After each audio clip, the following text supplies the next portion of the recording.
What's up, everyone? Welcome back to another review, and this time we're taking a look at Thinner, directed by Tom Holland and co-written by Tom Holland and Michael McDowell. This is an adaptation of the Stephen King novel of the same name. The story of Thinner is as follows.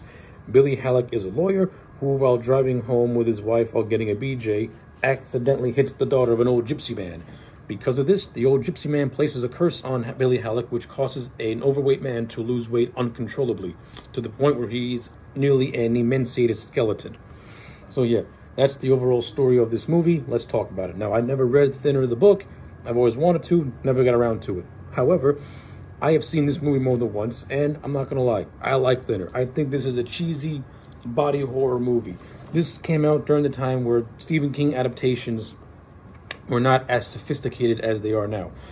This is where the time where an adaptation of a Stephen King book can come across as being cheesily done. You had some exceptions to that rule with certain movies that adapted King's works really, really good.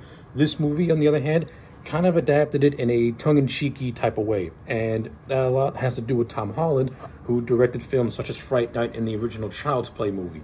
Movies that are very tongue-in-cheek and have a dark sense of humor to it, which is what Thinner, the movie, has. Now, does that make Thinner a great movie? No, it's not. It's a pretty basic horror movie with an intrigue, with an interesting premise, and an overall solid cast, though I think some of the actors were miscast in a lot of the roles, but at least they're trying to make what they're given work. And that's what Thinner does. For me, Thinner is a very enjoyable, entertaining horror movie. I like it better than most of Stephen King's works. I like it better than most of Stephen King's works at the time. Not all of them, but some of them. So let's just break it down. Positives first. The cast in this movie, as I said, some actors are miscast, but at least they're trying for the movies that they're in. For example, Robert John Baker plays Billy Halleck, the lead character, who's a lawyer. I don't think Burke, I should say, is good for the role. I don't think he fits the role. There's something about Burke. Burke has like a tough man quality to him. So if you put him in a role where he's playing a lawyer in like suburbia, like, to me, he just doesn't mesh. It's kind of like him being cast as RoboCop, which he was. It just didn't work. His sensibilities of an actor just don't gel with certain roles that he's given. There are some roles that he has, that he gets, that he does fit. Like if he's playing like someone like a cop or something like that, he fits that role pretty really well. I think a lot of that has to do with just his mannerisms and his voice. He's very, very rugged. Like the character Billy Halleck needed like a Tom Hanks-esque of actor, someone who has like an everyman type of guy who was put in this in this horrific, extraordinary position, and then he has to find a way to get this this curse lifted off of him. Burke just can come across as very intimidating, and maybe that a lot has to do with the way his gruffness is. But like I said, for the purposes of this movie, Burke ain't boring in the role. Like, he tries his best to give the character Billy some sympathetic qualities. I think there are certain scenes where it kind of gets lost in translation, and then there are certain scenes where he's actually doing a pretty decent job. So, like, I think he has a very mixed, it's a mixed bag performance. A character that does work in this movie, played by an actor who fits it, is the character of Richie the Hammer, played by Joe Montana. Now, Richie is peppered all throughout this movie, but he doesn't really make his presence known until the climax of this movie, where after pretty much the entire movie is Billy being given this gypsy curse after he accidentally kills the Gypsy King's Taddy's daughter, who was like 80 years old, and the Gypsy King's like 106 years old. He also has a great granddaughter who has a husband. So basically, while Billy's wife is giving him a blowjob, he accidentally hits this woman, and then Billy, the judge, and the police chief, they all cover it up and play it off as it was an accident. I mean, yes, it was an accident, but they didn't tell the truth as to why Billy wasn't really paying attention. It was because he was getting the old little sucky. So by leaving that very important detail out, this is what causes Taddy to place a curse on the three conspirators, and they all have their demise. Like the police chief, he shoots himself, but while doing so, he has a curse where a bunch of ulcers grow on his hands and face, and he just does himself in. The judge, Carrie, he crashes into a gas truck because the curse that he's given pretty much turns him into a human lizard type of thing. And then you have Billy, who is a fat guy And of course his curse is to lose you lose rapid weight. So as the film progresses and Billy goes through all these trials and tribulations, he finally meets the Gypsy King, says, hey, listen, take this off, take this off. He pleads with him, take it off, but the king says no. So Billy says, you won't take it off?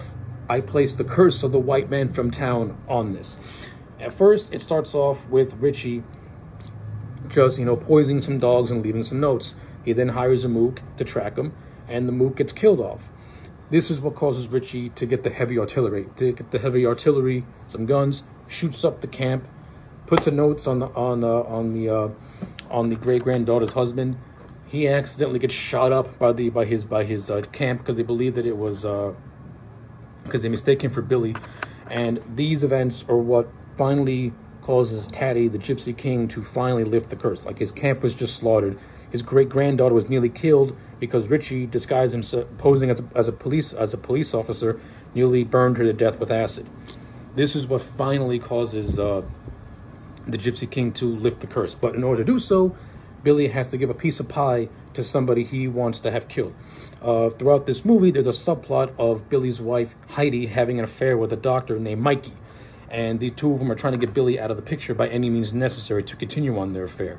So knowing this, Billy takes the pie to his house, he has his wife eat it, and she ends up dying.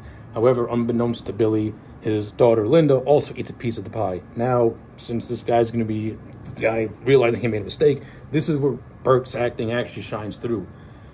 He wanted to kill his wife, understandable. In his mind, his wife is the reason why all this shit happened to him. However, he had warned his daughter, hey, listen, stay at your friend's house, don't come home. But daughter didn't listen, she had a piece of the pie. So obviously now Billy is pissed off about this because, his daughter is facing death. So just as he's about to eat that last pie, Dr. Mikey comes in, and Billy's like, well, you know what? This asshole deserves to die. He's going to have that last piece of the pie. And that's pretty much how the movie ends. So, yeah, like a lot of this movie, like the movie's overall story is, it's pretty basic, it's by the bones. But look at it, it's held again by decent performances. Like Burke, his performance is a mixed bag. He has moments where he can be a miscast and moments where he fits the role. The supporting actors, I all thought, play their roles well. Joe Montana is my favorite part of the movie. He plays like this stereotypical mafia-like guy. Now, maybe the mob being in this movie is a little jarring at first, but the movie finds a way to make it somewhat work since Richie's a lawyer, since Billy is a lawyer and Richie was his client. It makes sense. Like, in a way, Richie's paying Billy back for getting him off the hook. So I buy it. The direction by Tom Holland is fine. This movie doesn't really have a whole lot of suspense to it. Like I said, it has like a tongue-in-cheeky, dark sense of humor to it. It does have some creepy moments, like when Billy's rapidly losing weight, and you can see the dread that he's feeling. That's when Burke's acting really starts to shine, is when can really start to shine in a lot of areas. So I appreciate that. The writing isn't fantastic, but it's fine. Like, the dialogue in this movie is, typical cheesy dialogue. It didn't break in new ground. None of these performances break new ground, but the movie's entertaining, and I still enjoy it to this day. I like it. I've always liked it. I've always had an appreciation for the campiness of Thinner as a movie. So yeah, with all that being said, I'm just going to give Thinner a solid 6 out of 10. I like this movie. I think it's pretty good. It's not fantastic, but it is a quick watch, and it is very entertaining from start to finish. So yeah, 6 out of 10 for Thinner. Let me know your thoughts in the comment sections down below. Like the video and subscribe, and I'll check you back next time for more.